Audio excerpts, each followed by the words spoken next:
Dénommée la COP de la finance, les négociations de Bakou sur le climat ont abouti à un objectif chiffré de sur un montant de 300 milliards de dollars par an. Au moins, c'est au moins 300 milliards de dollars par an à l'horizon 2035. Qui est loin du compte des estimations des négociateurs des pays en voie de développement. L'Afrique et la plupart des pays en voie de développement ont demandé que cet objectif financier soit à hauteur de 1300 milliards de dollars par an.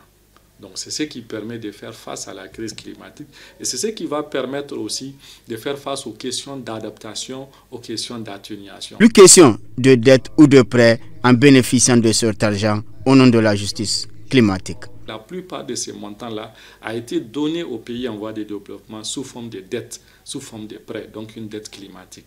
Donc ça, il était pour, en tout cas, les organisations de la société civile, que ce soit du nord ou du sud, que cet engagement-là, en termes d'objectifs financiers, que ce soit sous forme de subventions, de dons, et non sous forme de prêts. Donc c'est une question de justice, c'est une question d'équité, de contribuer à une résilience, à une adaptation des pays qui subissent les impacts négatifs du changement climatique. Des négociateurs africains appuyés dans ce sens par les organisations de la société civile à l'image de l'ONG JVE Niger. Nous avons montré quand même notre solidarité envers en tout cas les négociateurs africains surtout parce que c'est important qu'ils sentent quand même qu'ils sont soutenus par la société civile, par les acteurs de la société civile présents à cette COP. Nous avons aussi eu la solidarité avec le forum des organisations de la société civile d'Azerbaïdjan qui avait lancé le Bakou Initiative, etc., contre la décolonisation environnementale et tout.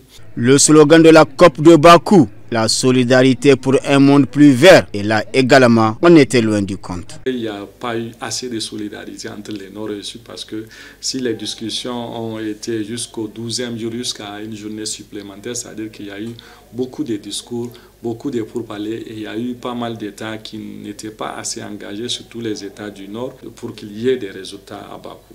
Une COP qui a permis néanmoins d'avancer sur le marché carbone. Depuis l'accord de Paris, on n'arrive pas à trouver un consensus autour de ça. Et Dieu merci à cette COP quand même, dès les premiers jours de la COP, il y a eu une entente par rapport à la régulation de ce marché carbone, ce qui est une bonne chose parce que même ici au Niger, avant d'y aller, on avait participé à plusieurs sessions de formation et d'initiation à la compréhension de cet article 6 et plus précisément la régulation du marché carbone. Il y a eu un résultat par rapport à ça qui est salutaire.